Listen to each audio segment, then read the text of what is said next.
week on Tru Lyfe, we go into depth on our next case, Margaret O'Neill. Margaret has a rare condition called dissociative identity disorder, which is characterized by the presence of two or more distinct personality identities. Each may have a unique name, personal history, and characteristics. Margaret here has a total of 3 different personalities, one resembling her late father. Another personality resembles a harsh and critical figure who leads Margaret down a path of negativity. The last figure is her bubbly and wholesome self, who is a young and vibrant 17-year-old. How are you feeling today, Margaret? I'm not feeling myself. I haven't since that day. The day that she's referring to is when she had found her mother and father dead after her father killed her mother, and then himself. This event has since changed her and caused her to acquire this psychological disease. I will now introduce her alternate personalities. Hey guys, it's Kevin. I love barbecuing meat. I love yard work, especially raking, wearing socks and sandals. My favorite hobby is probably riding my zero-turn lawnmower. I have the best yard in the whole subdivision.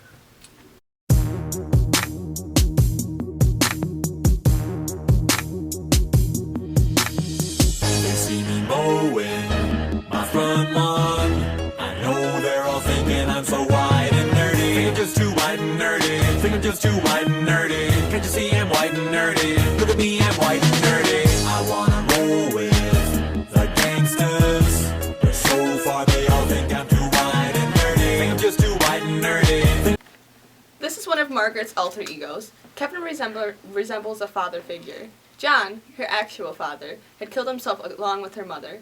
Margaret witnessed this firsthand, and this is what caused her to have this psychological disease. She also has an ego she calls Blair. I'm Blair. You can say I'm more unusual than the other personalities. I know many secrets that even Margaret doesn't know about herself. Margaret likes to hide me from the rest of the world, but little does she know that as she's doing that, I become stronger. This is Dr. Richard. No. He is Margaret's psychiatrist who she goes to 7 days a week, every week. Margaret was difficult to understand at first. I had never had a case like hers before. It is generally accepted that DID results from extreme and repeated trauma that occurs during important periods of development during childhood. The trauma often involves severe emotional, physical, or sexual abuse, but it also might be linked to a natural disaster or war. In this case, Margaret experienced emotional abuse because of what she had been through.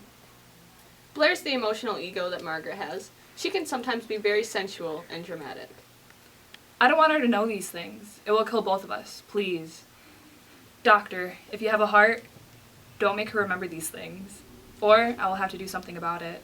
Why is that? What are you talking about? You don't need to know those things. I can handle this myself.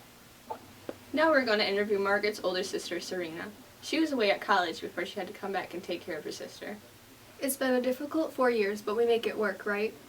Yeah, I had a wonderful time creating memories with my favorite sister. Speaking of sisters, I left my kids at the park.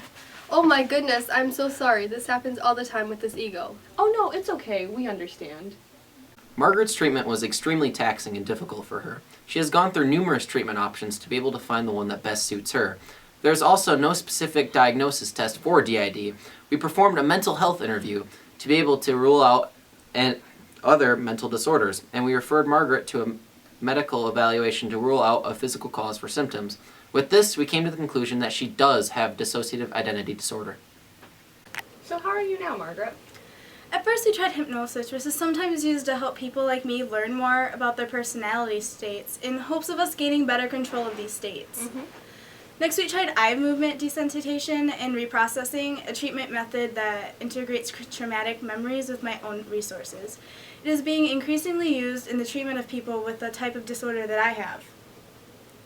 We finally tried psychotherapy, which is the mainstay of treatment of DID and usually involves helping me improve the relationships that I have with others, preventing crises and to experience feelings that I'm not comfortable with having.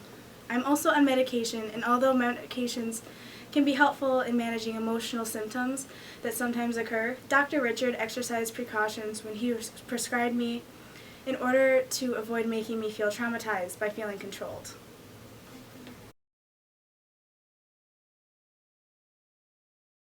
Now with some practice, Margaret has been able to merge and subdue all of her personalities, and she has been able to get back to her normal life. She enjoys extracurricular activities such as soccer, painting, and excelling in school.